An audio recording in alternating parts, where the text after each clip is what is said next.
No princípio, Deus criou o homem e a mulher, Adão e Eva, os primeiros pais de toda a humanidade. Você conhece a história de Caim, o primeiro assassino. Conhece Abel, o mártir inocente. Provavelmente já ouviu falar de Sete, o filho da promessa. Mas, e as filhas de Adão? Por 930 anos, Adão gerou filhos e filhas. Quem eram essas mulheres? Qual foi o papel delas na origem da humanidade? Hoje, vamos desvendar um dos mistérios mais fascinantes das Escrituras. Vamos direto ao texto sagrado. Gênesis capítulo 5, versículo 4, declara: Depois que gerou a Sete, Adão viveu 800 anos, e gerou filhos e filhas. Apenas esta breve menção. Mas vamos fazer as contas. Se Adão viveu 930 anos, e Eva provavelmente viveu um tempo similar, quantos filhos eles poderiam ter tido? A tradição judaica, registrada no livro de Jubileus, sugere um número impressionante de descendentes. Em uma época sem controle de natalidade e com vida longa, a matemática é surpreendente. A primeira família não era pequena. Era uma nação inteira nascendo. Imagine ser a primeira filha nascida fora do Éden.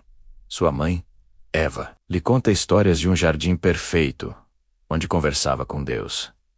Mas você nasceu em um mundo caído, onde seu pai trabalha até o suor para arrancar alimento da terra, e sua mãe dá à luz com dor. Essas primeiras filhas carregavam um fardo único, o peso de um paraíso perdido que nunca conheceram, mas também carregavam algo precioso. Elas tinham o DNA perfeito de Adão e Eva, criados diretamente pelas mãos de Deus. Eram brilhantes, fortes e saudáveis. Tinham uma missão: povoar a terra, transformando o caos em civilização.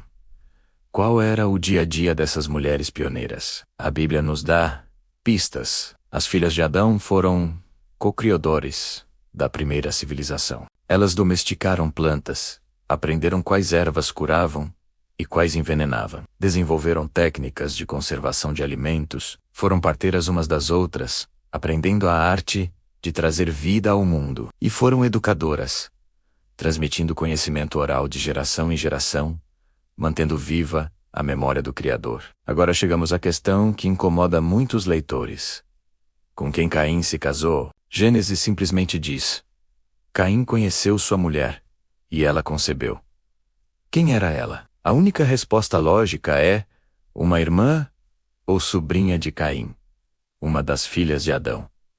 Isso gera desconforto, mas precisamos entender o contexto. Primeiro, não havia outra opção. A humanidade começou com uma família. Segundo, a proibição de casamentos consanguíneos só veio séculos depois, na lei de Moisés. No princípio, com a genética perfeita, não havia esse risco. E terceiro, isso era necessário para cumprir o mandamento divino de encher a terra.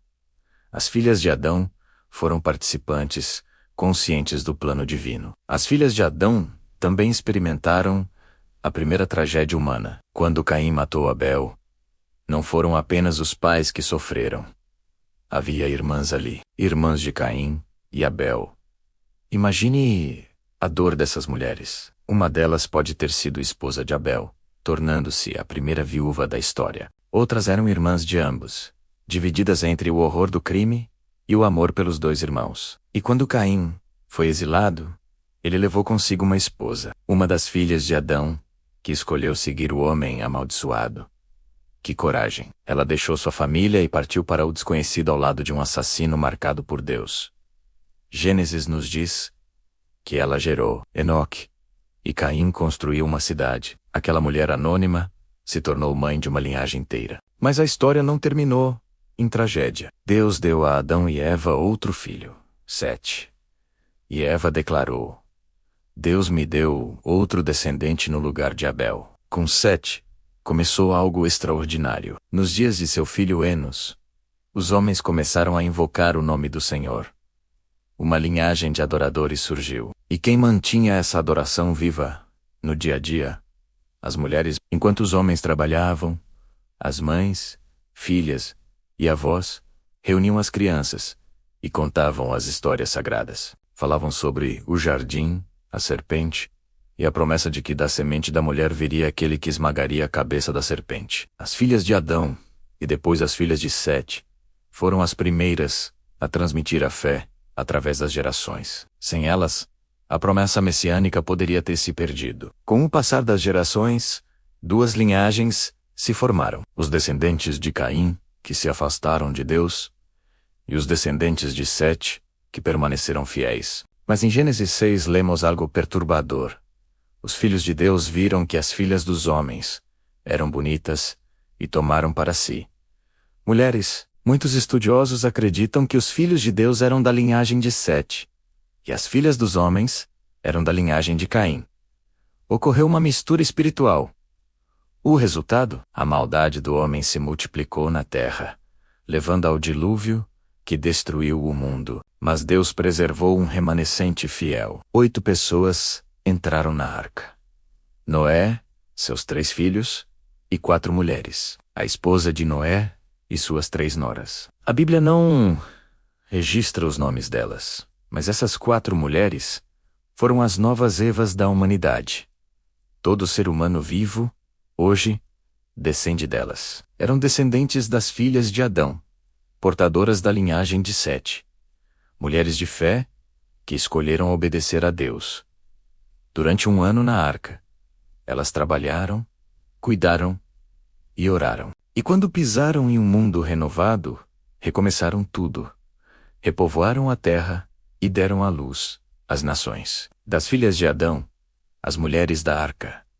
O fio da fé nunca se rompeu. O legado das filhas de Adão ecoou através dos milênios. Delas vieram Sara, Rebeca, Raquel, Lia, Rute, Ana, Esther, Isabel e finalmente Maria, a virgem escolhida para ser mãe do Messias. A promessa de Gênesis foi guardada e transmitida de mãe para filha por milhares de anos, até que Jesus Cristo, o último Ad, o nasceu de uma mulher.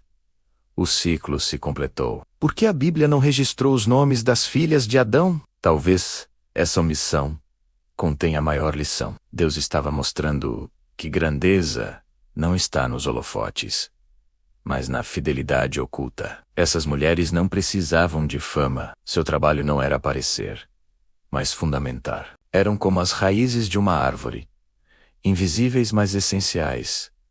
Seu anonimato não diminui sua importância, pelo contrário, a aumenta. Porque mostra que Deus valoriza o coração, não a fama, a obediência silenciosa, não o reconhecimento público. A história das filhas de Adão é um espelho para nós hoje. Quantas mulheres vivem em anonimato, servindo fielmente, criando filhos, orando sem cessar? Quantas não entrarão nos livros de história? Mas no livro de Deus, seus nomes estão escritos e seu impacto atravessará gerações. Mãe, seu trabalho importa. Professora, suas palavras moldam eternidades. Você que serve nos bastidores, que luta para manter a fé de sua família acesa, você é herdeira das filhas de Adão. Um dia, você verá o efeito eterno de sua fidelidade. As filhas de Adão não precisavam de fama, porque tinham um propósito eterno. E você também tem. Se esta história tocou seu coração, compartilhe com alguém. Deixe seu comentário.